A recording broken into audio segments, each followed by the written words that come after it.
হে hi everyone.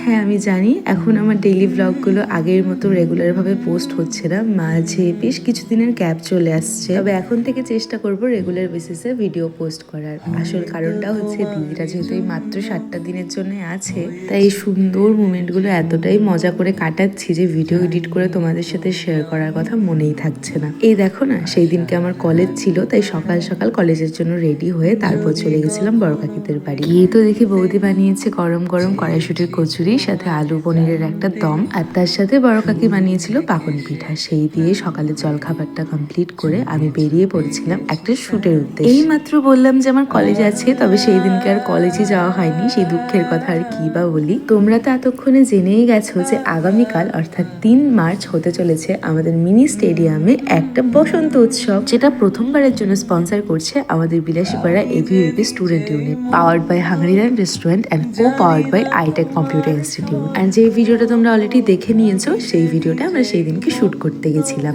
আর এই হচ্ছে সেই শুটের বিহাইন্ড দ্য সিন। হ্যাঁ, এই সবই হয় আমাদের সাথে। প্রথমত আমার কোনো প্ল্যান প্রিপারেশন ছিল না যে এই ভিডিওটার মধ্যে আমিও থাকবো, তবে পরে অনুস্মিতাই বললো যে তোর ভিডিও ক্লিপসগুলো বেশ ভালোই এসছে, এগুলো একটু অ্যাড করে দিই। যাই হোক, আমাদের ওইখানে তো ভিডিও শুট করা কমপ্লিট, তাই এই বাড়িতে আমরা চলে এসেছি হাঙ্গেরিল্যান্ডে আরো একটা ভিডিও শুট করতে। আর এই জায়গায় এসেই আমি ফেসে গেছি, আর আমার কলেজে সেদিন যাওয়াই হলো না। যাই হোক, ওই ভিডিওটা শুট করা কমপ্লিট করে দেন আমরা চলে এসেছিলাম মোমো খেতে হট অ্যান্ড স্পাইসিতে, কারণ ওইখানের মোমো আমার ভীষণ ভালো লাগে। এরপর তো বাড়ি এসে সন্ধ্যাবেলা চলে গেছিলাম বড় কাকিদের বাড়ি। আর এই যে নিম্মি রানী, আমাদের এত বড় মেকআপ আর্টিস্ট, এখন উনি আমার মেকআপ করতে ব্যস্ত। আমার মেকআপ কমপ্লিট হওয়ার পর বৌদি বানিয়েছিল আজকে গরম গরম ভাপা পিঠে, তাই সবাই মিলে 4 ভাপা পিঠে দিয়ে সন্ধ্যাবেলার সুন্দর একটা টিফিন কমপ্লিট করলাম। আজকের ভিডিওটা এখানেই শেষ করি, দেখা হবে অন্য কোনো ভিডিওতে। টাটা।